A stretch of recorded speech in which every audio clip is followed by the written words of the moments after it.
When you're considering retiring in a foreign country, you need to take into account your expected quality of life. This is something that's often difficult to predict or forecast because our needs change as we evolve through every stage of life. Predicting what our needs will be in that given stage in the future is oftentimes difficult.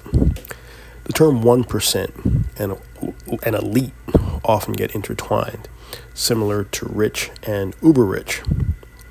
If we were to generalize the term rich, it would encompass a lot of people in many different countries, different circumstances.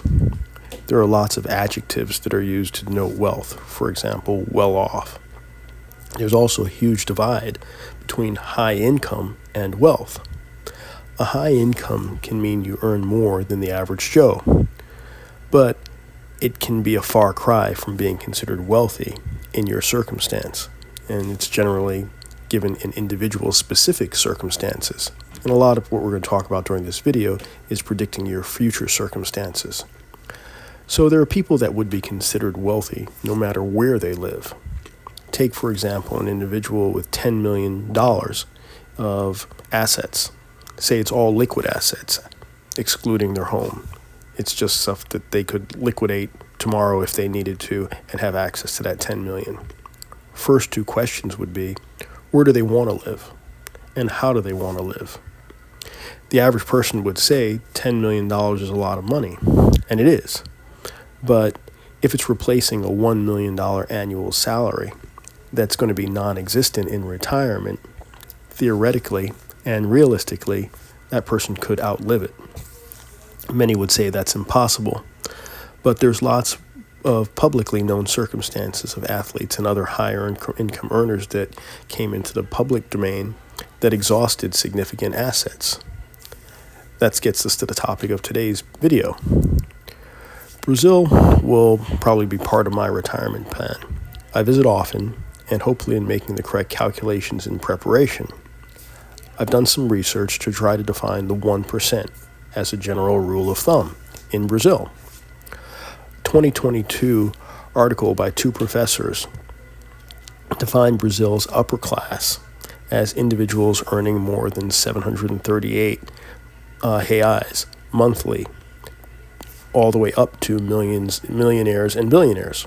So they're saying that upper middle class in individuals are those that earn 738 all the way up to millionaires and billionaires. Keep in mind, Brazil has maybe slightly less than 70 known billionaires, which is more than France. These numbers come from Brazilian Institute of Geography and Statistics, IBGE, so I feel confident with the accuracy of what they've quoted. So they considered folks earning $188 to $728 per month to be middle class. Keep in mind, minimum wage at the time, 2022, was $235 per month. This is in US dollars. Earning less than $188 per month would be considered poor. So upper class folks earn more than $728 per month. That would be 6% of the population. Middle class, 47%. Lower class, 47% of the population. In 2022, COVID impacted the movement between the asset classes. So lower and middle class are financially very similar, was the determination that they made. Upper class, though, has a wider spread, as you'd expect, because if they're defining somebody that has 188 to 728 to be middle class, and I guess above $728 a month to be upper class, and you're going up to a country with, a decent number of billionaires, more than a Western European country, that's a widespread. So, and that widespread is generally true regardless of the country. If somebody in the U.S. or Europe has $1 million or $2 or $10 million of assets, there's a huge divide between them and the uber rich, if we could classify them as that, the billionaire class. And there's a huge divide between the person with $1 billion of assets and someone who has 10, 20, 30, 40, 100, 200 billion, or you get into the Elon Musk with $300-400 billion. So it's easier to predict the wealth of a family whose parents in a higher earning profession, because you know how much they generally earn in that profession, versus a family where it's based on assets and passive income generated by that asset, if the asset is actually generating any income. An easy determination of real wealth is the need to work. Is it an option to work, or are you forced to work?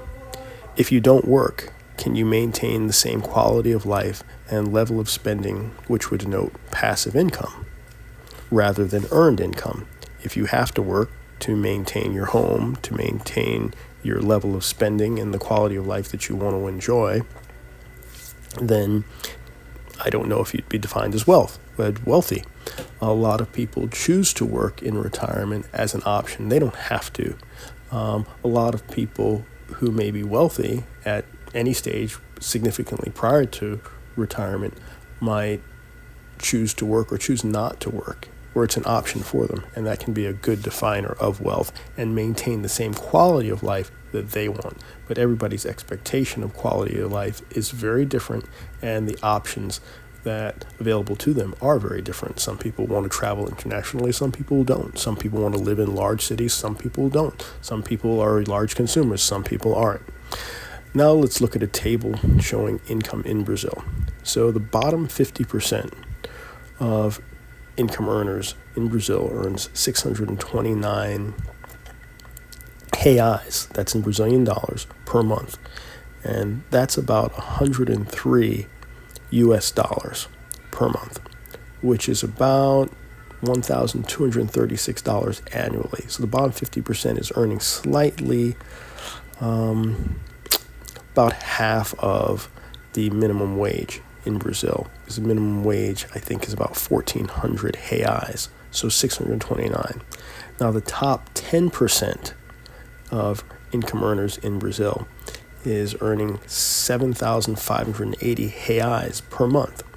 That's about $1,237, about 14,844. We could call it $15,000 a year. Now that's putting you in the top 10%.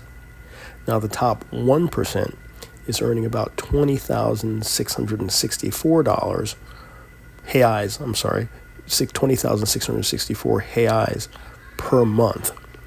That's about $3,371 per month, which on an annual basis translates to $40,452 annually, and that puts you in the 1%. You can imagine in a country where they have slightly less than 70 billionaires, what the divide would be between that 1% of someone breaking that 1% with $40,500 of income all the way up to those uber wealthy. So hopefully this helps in defining that, and you can apply some of these statistics and look for a similar thing if you're thinking about retirement in a specific country. There are a lot of other considerations, but this is generally a good first step to look at where you'd fall in retirement. Have a great day. Like and subscribe.